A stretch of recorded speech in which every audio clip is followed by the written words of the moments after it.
I'm not really a particularly nostalgic person, but I think films remain outside of nostalgia. I think they're like little worlds that you lived in, like a period you lived in another country. There she is, ladies. Hanging rock.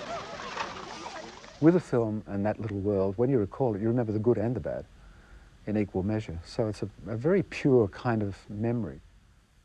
When I sat down with Picnic at Hanging Rock, I was somewhere in my early 30s. Patricia Lovell had brought it round to me. I mean, I knew who she was. She was a television personality, but that was a very curious knock at my door. She'd seen an early film of mine, I think it was Homesdale. I can't see what connection she saw in it. I'm delighted she did, to think that I could handle something like this. In that period in the Australian film industry, in the early 70s, the idea of making a film from a book was really very foreign. It sounded the big time, you know, that's what they do overseas, you know, whereas we wrote our own stuff. I read it from cover to cover, was gripped by it, and by the fact it was an unsolved mystery.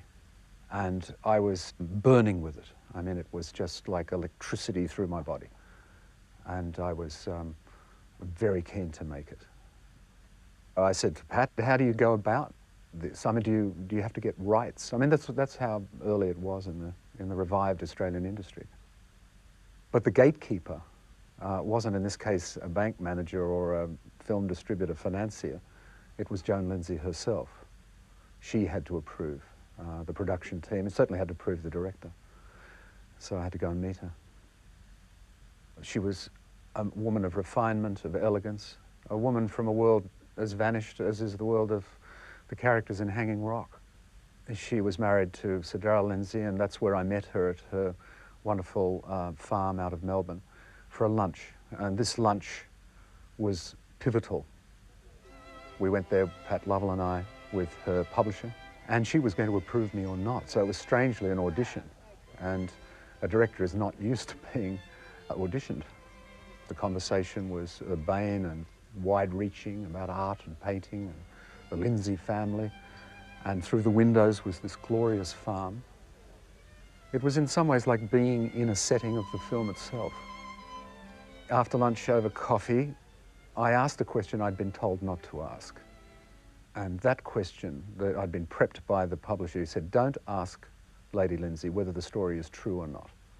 Now, the book is introduced by a paragraph that says something like, whether this story is true or not, the characters involved are long since dead, so it hardly seems to matter. So it was obscure and tantalizing, and implied that it was true.